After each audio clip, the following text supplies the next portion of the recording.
There's a specific type of empath that exists outside almost every narcissist's playbook. Not because she's colder, not because she loves less, not because she's built some kind of emotional armor that keeps genuine connection at a distance.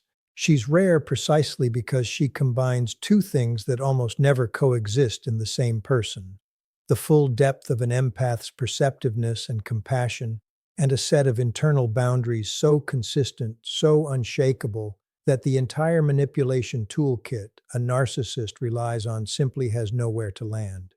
If you've ever wondered why some empaths seem to cycle through relationship after relationship with narcissists, each one painful in nearly identical ways, while a smaller number seem to see through the pattern almost immediately and walk away clean, this is the answer. It isn't luck. It isn't a personality difference in the simple sense people usually mean. It's 8 specific learnable traits that together make someone functionally unmanipulable by a narcissist, even while remaining exactly as deeply feeling, deeply caring, and deeply perceptive as any other empath. Let's walk through these 8 signs, because if you recognize even a few of them in yourself, it's worth understanding exactly what protection they're actually providing. And if you recognize the ones you're missing, understanding them is the first step toward building them. The first sign: her self-worth doesn't fluctuate based on someone else's approval. This is the foundation everything else in this list is built on, so it's worth spending real time understanding why it matters so much. Most empaths, even deeply self-aware ones, experience some fluctuation in self-worth based on how the people they love are treating them in a given moment. This is ordinary, human, and not itself a vulnerability. What makes this specific empath different isn't the absence of caring what others think. It's that her fundamental sense of her own worth doesn't rise and fall with it. She can feel hurt by someone's coldness without that coldness making her question whether she's actually worthy of better treatment. She can feel confused by mixed signals without that confusion collapsing into self-doubt about her own value.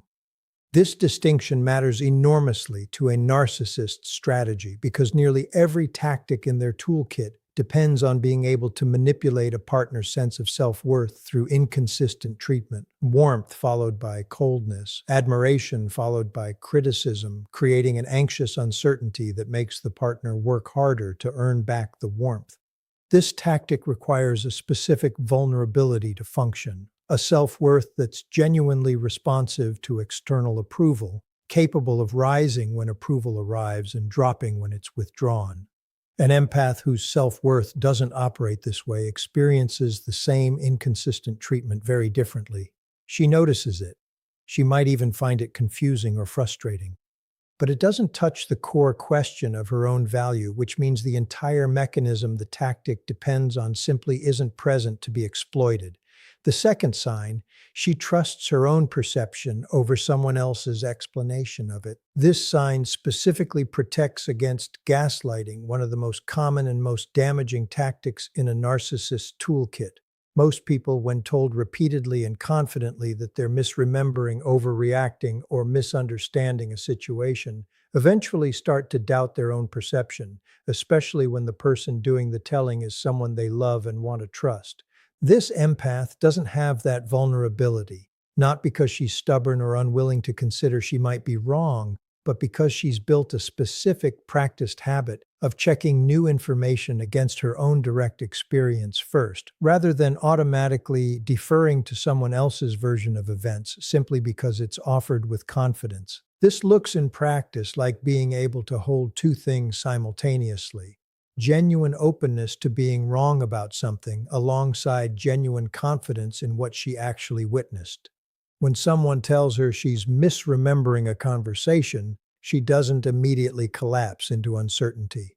She checks the claim against her actual memory, considers it honestly, and either updates her understanding if the evidence genuinely warrants it or holds firm if it doesn't, without needing the other person's agreement in order to trust her own conclusion either way. The third sign: she notices incongruence and takes it seriously, even when it's inconvenient.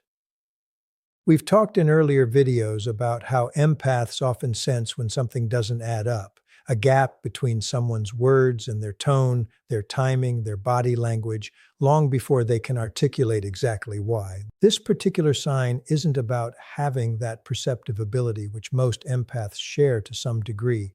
Many empaths sense the incongruence clearly enough, but talk themselves out of acting on it, because acting on it would mean disrupting a relationship they're emotionally invested in, or because the person triggering the feeling is charming enough, convincing enough, or apologetic enough that overriding the instinct feels like the generous, reasonable thing to do.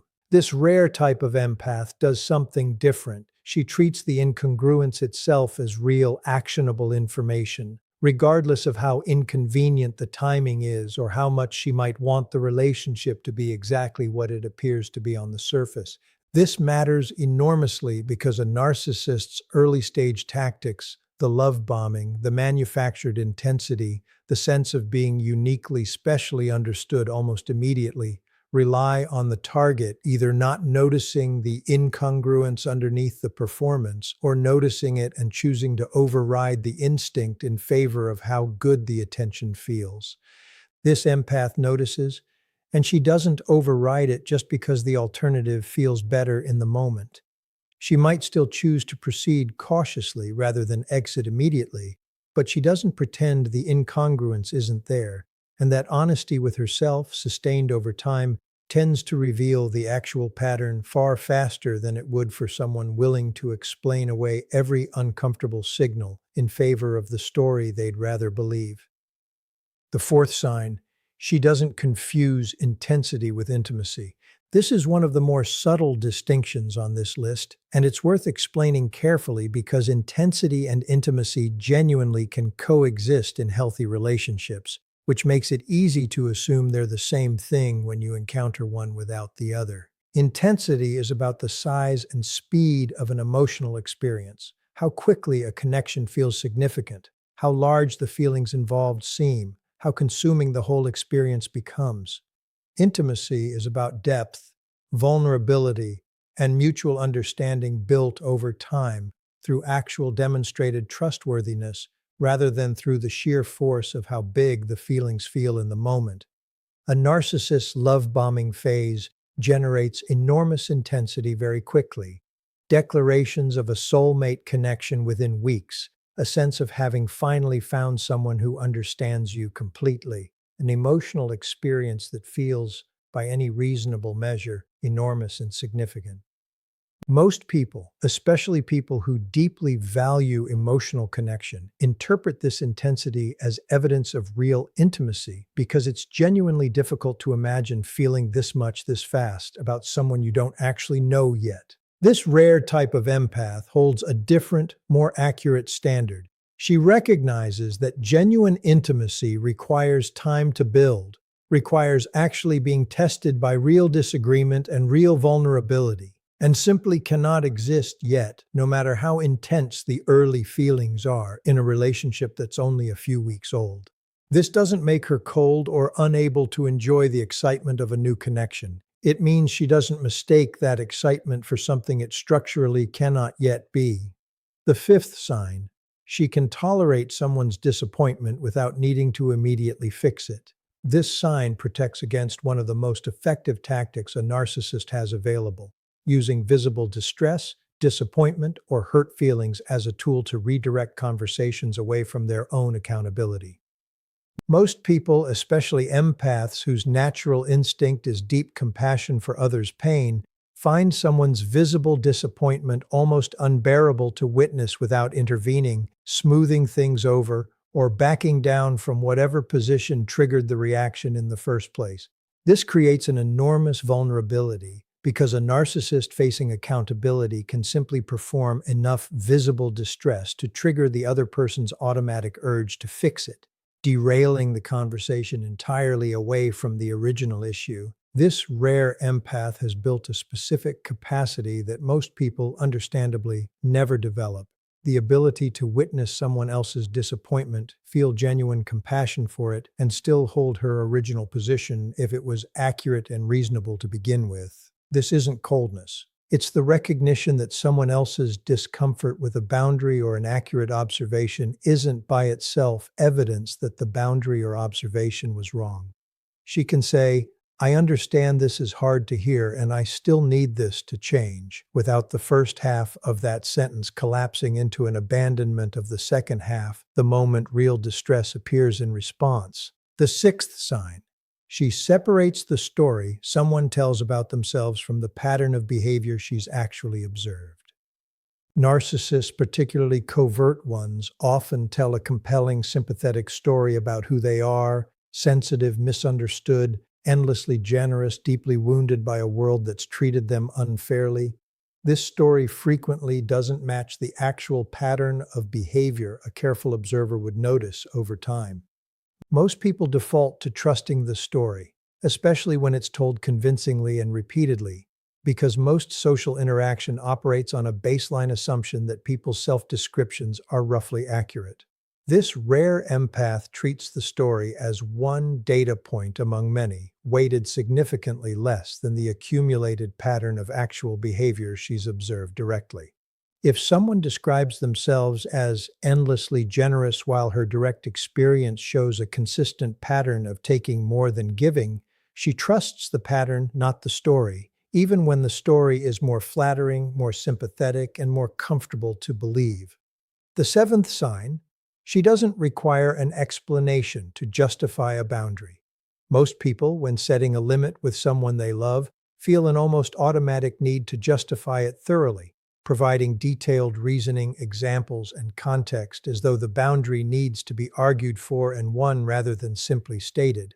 This creates a vulnerability a narcissist can exploit easily because any justification offered can be picked apart, argued against, or reframed as unreasonable, reopening a conversation that should have been settled. This rare empath states her boundaries as simple facts about what she needs or won't accept, without feeling obligated to build an airtight case first. "I'm not comfortable with that" is a complete sentence for her, not an opening argument requiring further defense. The eighth sign. She's comfortable being disliked by someone whose approval she once wanted. This final sign is, in many ways, the culmination of everything else on this list.